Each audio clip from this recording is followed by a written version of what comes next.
Всем привет! Это я, Ева Эльф. И представляете, про меня сняли документальный фильм, который снимался 4 года назад. И снимался он 2 года. Оператор жил со мной каждый день, ездил со мной везде, на все съемки, ездил даже со мной к моим родителям. Представляете? Сейчас я расскажу о том, как же состоялся этот документальный фильм. История просто бешеная.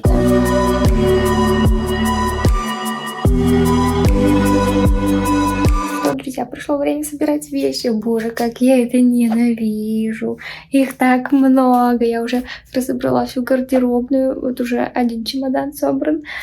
Почти что собран, который нужный чемодан. И еще просто дофига вещей, которые надо собирать. Я устала это делать, потому что за последний год я очень много путешествовала, летала и собирала вещи каждую неделю, там, каждые 2 недели. И теперь для меня это такой стресс. Еще самое главное — понять, что мне нужно на несколько месяцев вперед. То есть я еду во Францию, а потом я лечу в Стамбул, а потом я лечу снова во Францию, может быть, в Португалию, и потом я лечу на Бали. И то есть мне нужно взять вещи для холодной Европы, потому что сейчас апрель. Нужно вещи взять для теплого Бали, для Азии. Это не так просто. Хотите, покажу вам вот эту страшную вещь. Смотрите. Просто для примера. Вот это все надо разобрать. Боже мой, как много вещей. За что? Просто действительно сложно собрать вещи на несколько месяцев вперед. Все это обдумать, разобрать, чтобы еще не было перевеса, потому что самое это главное.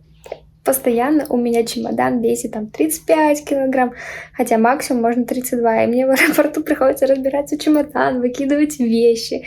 Господи, это всегда так неловко и глупо.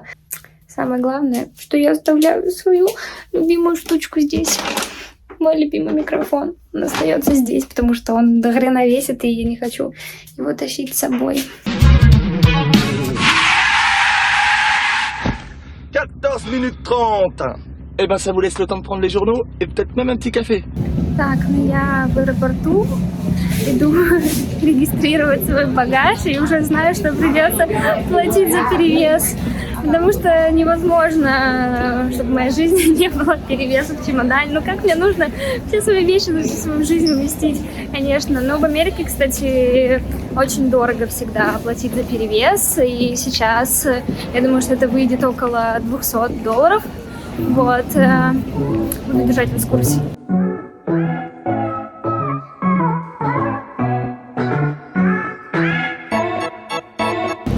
Знаете, что я не учла? Что я надела вот такие вот ботинки, потому что у меня в чемодане нет места. Но я не учла, что их нужно будет снять. Я совсем забыла об этом. Блядь, это так неудобно их снимать. Просто пиздец. И снова надевать. Потом снова снимать в самолете, просто лететь 8 часов. Эх, сил мне, пожелайте мне сил.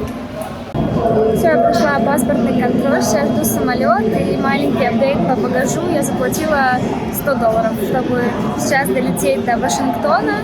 Там у меня собеседование. Я думаю, что я заселюсь в отель, будет поспокойнее, потише, и я запишу вам всю предысторию этого большого пиздеца.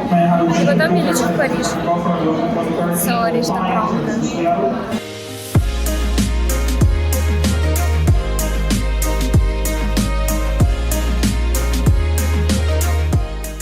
Друзья, доброе утро. Сейчас в Вашингтоне 8 утра, по Лос-Анджелесу это 5 утра. Я спала очень-очень плохо. Мне постоянно снились какие-то кошмары, что я опаздываю, что надо вставать. Я проснулась в 4 утра, хотя легла в 2. Я такая, я спать больше не хочу, что делать? Теперь себя чувствую супер разбитой. Ну что не сделаешь ради визы, надо быть уже через 20 минут в посольстве. А вечером самолет я купил билет. Я просто очень сильно надеюсь, что мне дадут визу, ее вклеят, и я успею на самолет. Это, конечно, история должна быть какая-то нереальная. Я не представляю, как они это сделают, но они должны это сделать. И я должна успеть на самолет, потому что все мои друзья уже прилетели в Париж. Мы тут забронировали жилье большое, потратила кучу денег на это все. И это просто должно случиться. Аминь. мне дали вот такую вот карточку секретную. Я пришла в консульство Франции. Здесь закрытая территория. Здесь вообще нет туристов, посетителей. Здесь какой-то главный офис. И мне дали карточку, как у сотрудников. Ё-моё. Вот это да, исключение. Блядь, пизда, все, нахуй. И, походу влог закончился, не успев начаться, потому что обещания были, что мне сегодня дадут визу, поставятся в паспорт, и дадут мне паспорт, и у меня куплен билет на вечер, я должна быть утром на премьере, я должна прилететь утром во Францию и к вечеру пойти на премьеру. А сейчас мне не говорят, они так посмеялись сегодня, ха-ха-ха, ну завтра, может быть, дадим. Блять, все планы порушились, какой теперь влог? Теперь нет влога. Как же все объяснить? Начнем с самого начала. Боже, сейчас я записываю это видео, и я даже не знаю, выйдет этот влог или нет, потому что если что-то пойдет не по плану, то все это бессмысленно. Но будем надеяться, что нет. И, в общем, рассказываю. Наконец-то вышел фильм документальный, и премьера этого фильма будет во Франции, а я нахожусь в Америке, и у меня нет визы в Европу. И чтобы эту визу получить, пришлось очень много всего сделать. Рассказываю, как это было. Я отправила свой паспорт с Лос-Анджелеса в Москву. Девушка согласилась взять и привезти его, хотя многие люди отказываются и боятся, что могут возникнуть проблемы. Спасибо ей, что мне помогла. Мой менеджер в Москве отдал паспорт на Шенген-визу, и мне отказали без причины, хотя у меня очень много поездок, очень много виз, и я была в шоке, что же делать. Режиссер, который снимал этот фильм, он продал права на использование этого фильма для французского телеканала. Вот так вот, да. Поэтому премьера во Франции. И у них есть знакомые, которые работают в консульстве. Они позвонили в консульство в Москве и попросили дать мне визу после отказа. Вначале сказали, да, мы можем сделать ей визу. Я думала, все, ура, у меня будет виза, паспорт сейчас в Москве, но не там-то было. Они не нашли мою биометрию, не нашли мои отпечатки пальцев и сказали, что мне нужно это сделать в Америке. Но как я сделаю визу в Америку, если мой паспорт в России? Я не могу прийти и сказать, я турист, сделайте мне визу. У меня даже нет вида на жительство, никаких документов, ничего. Но это звучит очень бредово. Казалось бы, все, на этом зачеркнуто, надо либо лететь в Россию, либо отменять поездку. Но нет. Консул Франции звонит в консульство в Америке и договаривается, чтобы я приехала и сделали мне визу без очереди в срочном порядке, потому что премьера во Франции, очень большое событие, нужно там быть. Поэтому я в Вашингтоне. Это звучит безумно. Они записали меня без очереди. Мне нужно прийти к 9 утра с всеми документами, взять отпечатки пальцев. И по договоренности они должны это сделать в этот же день, отдать мне паспорт с визой, что уже звучит тоже очень безумно. Невозможно, мне кажется, сразу сдать все документы и в этот же день получить паспорт с визой, но это просто unreal. Если они это сделают, то это просто какие-то чудо-люди, и мне действительно нужно быть во Франции на премьере. Но интересно, как будут развиваться события, потому что я купила билет во Францию сразу на вечер, я забронировала жилье. Мои друзья приехали во Францию, ждут меня уже. У меня сегодня должен быть вылет через 5 часов во Францию, но паспорта пока у меня нет с визой. Боже мой. Фух. Ну да, это был долгий подкаст. Извините, буду держать вас в курсе событий. Я надеюсь, что этот влог выйдет, и я вам покажу премьеру документального фильма во Франции, как это было. Мне кажется, этот влог будет с очень большим количеством матов, но это пиздец, друзья. Я получила паспорт, и походу это самая быстрая виза в моей жизни. В 9:30 утра я принесла документы, и в 2:30 дня мне позвонили, сказали, что паспорт готов. 5 часов, 5, блядь, часов, и виза у меня. Я еще специально не смотрела, насколько мне дали. Я хочу с вами разделить эти эмоции. Но вот это я понимаю, людям действительно нужно, чтобы я была во Франции очень быстро. Так, вот мне дали с 11.04.23 по 15.06.20. Нормально, по 15 июня, в принципе, мне действительно хватит. Я, главное, хотела успеть в мае побывать во Франции. Ну, это круто, друзья, это круто, это пиздец, я не представляю. Может быть, я выгляжу слишком спокойно, но на самом деле меня просто буря эмоций уже накрыла. Я уже думала, все, я никуда не еду, надо отменять билет, потому что я не успею, они не дают мне ответа, мои друзья зря приехали. Ну, короче, я себя уже точно начала накручивать и думаю, а нам мне вообще надо лететь в эту Францию, буду сидеть здесь. Ну, круто, 50 дней. Я рада. Все, я побежала собирать чемодан и выезжаю в аэропорт. Так что быть влогу с премьерой о фильме. Ух, ёпарасоте. Я уже в самолете, если честно, не удержалась и купила себе бизнес-класс, потому что я супер устала и была прошлую ночь. Я такая, ну, ради этого, чтобы поспать, чтобы хорошо поспать, быть на премьере свежей, я готова потратить деньги. За это спасибо нашим друзьям Aviasales. Именно на этом сайте я нашла билет. И, кстати, маленький совет, как я сделала. Я купила эконом. Но когда я пришла в аэропорт, я спросила, можно ли апгрейдить мой билет до бизнеса. Они сказали да, и они предложили заплатить сверху всего лишь $600. Хотя билет на официальном сайте стоит $6000, а я заплатила, получается, 1300. Маленький совет для путешественников. Я прилетела во Францию, уже доспалась, и все мои друзья здесь, а также Париж и мусор, классика. Идет дождь, боже мой, как же холодно после Лос-Анджелеса, но мы все собрались, все красивые, и уже выезжаем в театр на премьеру. Но я, как всегда, капуша, из-за меня мы, возможно, опаздываем.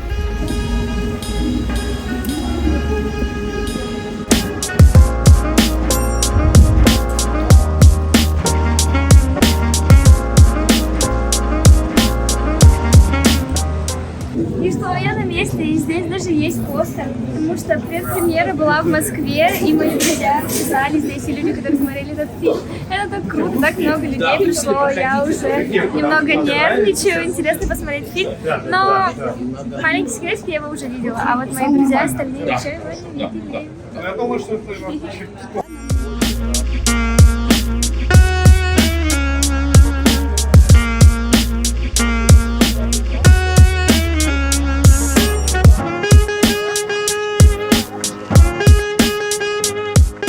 Подошли к театру, где будет премьера фильма. Здесь было очень много людей, уже все вошли вовнутрь. Мы пока потом сфоткались с портретом, с театром, с режиссером.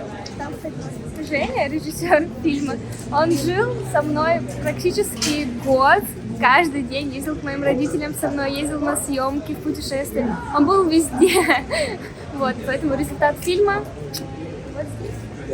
В общем, кинотеатр почти полный, так много людей пришло, и много людей, которые говорят на французском. Фильм показывается на русском, но субтитры будут на французском. Возможно, будет еще на английском, это версии, не знаю.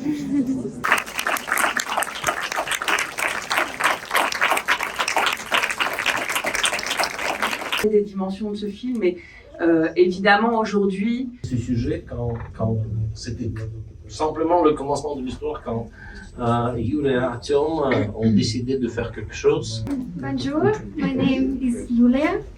Спасибо всем, кто пришел сюда сегодня. Для нас это большая честь видеть так много людей, заинтересованных в нашем фильме. Для меня это большая история, потому что Женя с нами жил целый год. Он съездил везде с нами, к нашим родителям, на съемки, в путешествия. Для меня эта история, наверное, о нашей любви с Тёмой, как мы начинали карьеру.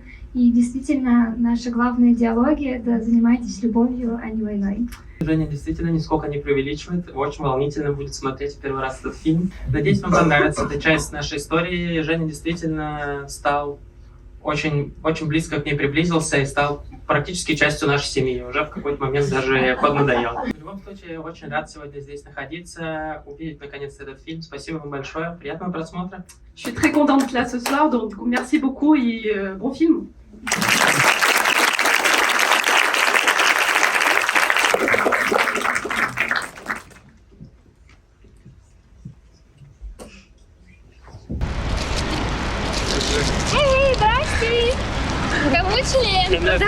блин.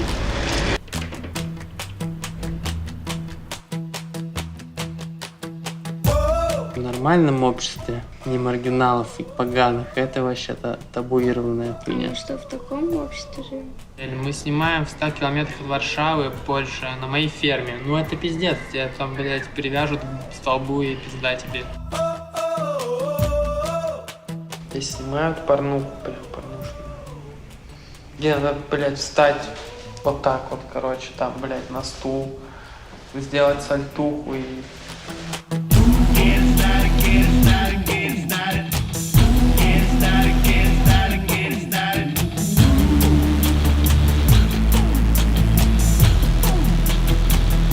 Это очень странно, ты другой человек, это очень странно.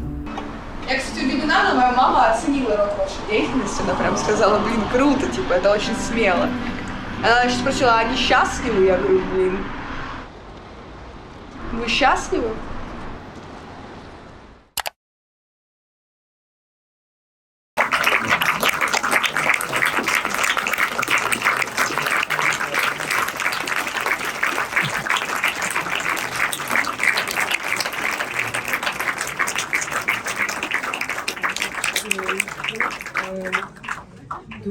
Спасибо! Я бы смотрела сейчас фильм, если честно, я плакала и до сих пор плачу. Это так трогательно и так сильно, конечно, изменились отношения за 3 года. Вот, и так странно смотреть на себя 4 года назад. И думаешь, блин, да-да-да, как сильно меняется жизнь. Но любовь остается прежней. Поэтому да, занимайтесь любовью, а не войной. Все уже посмотрели, я осталась одна в зале. Это было так трогательно, мои друзья тоже плакали. Теперь время фуршета. Соберется вся команда, продюсеры от Артека Продакшн. Будем отмечать. Людей тоже много. Много людей. Винишка есть. Время выпить винишко.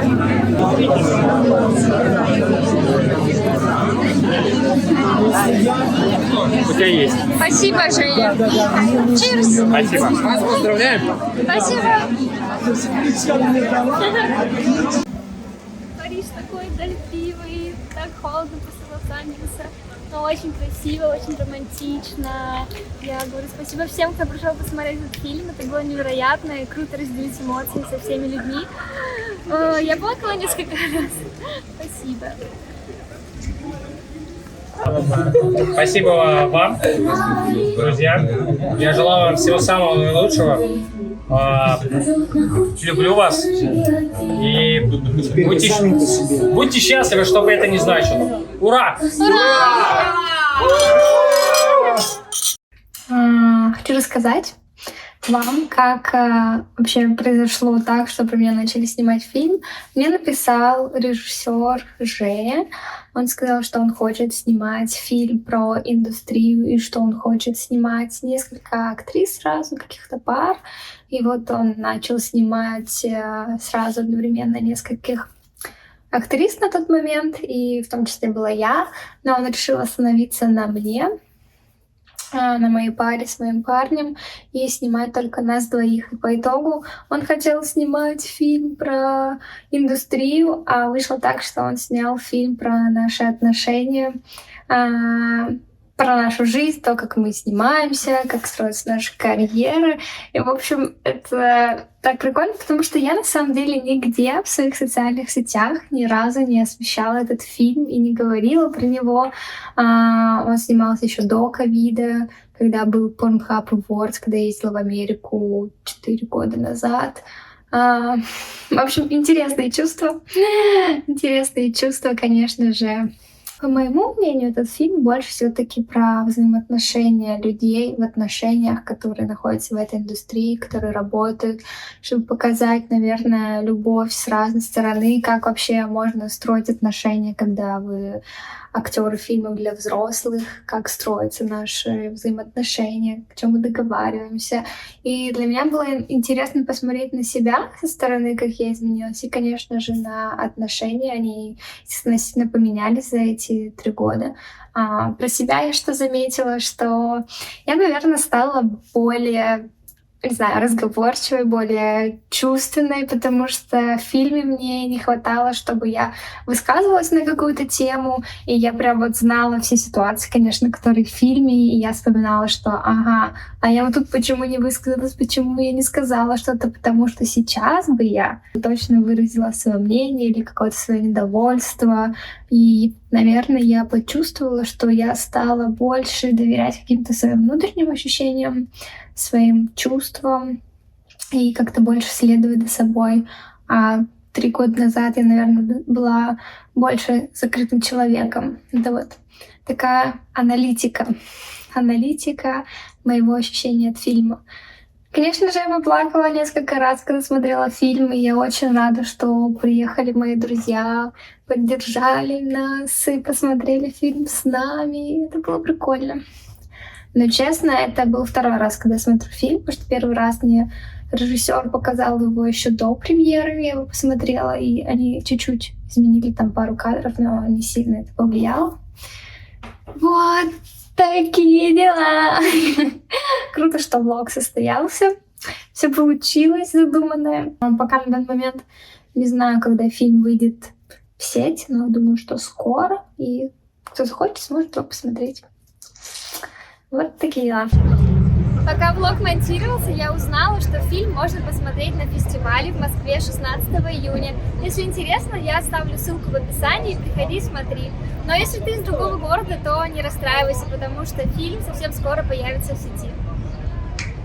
С вами была я, Ева Эльфи. Спасибо, что посмотрели этот влог. Это был для меня такой новый формат. Снимать себя саму, с телефоном ходить, говорить о своих чувствах, ощущениях. Это, по-моему, прикольно.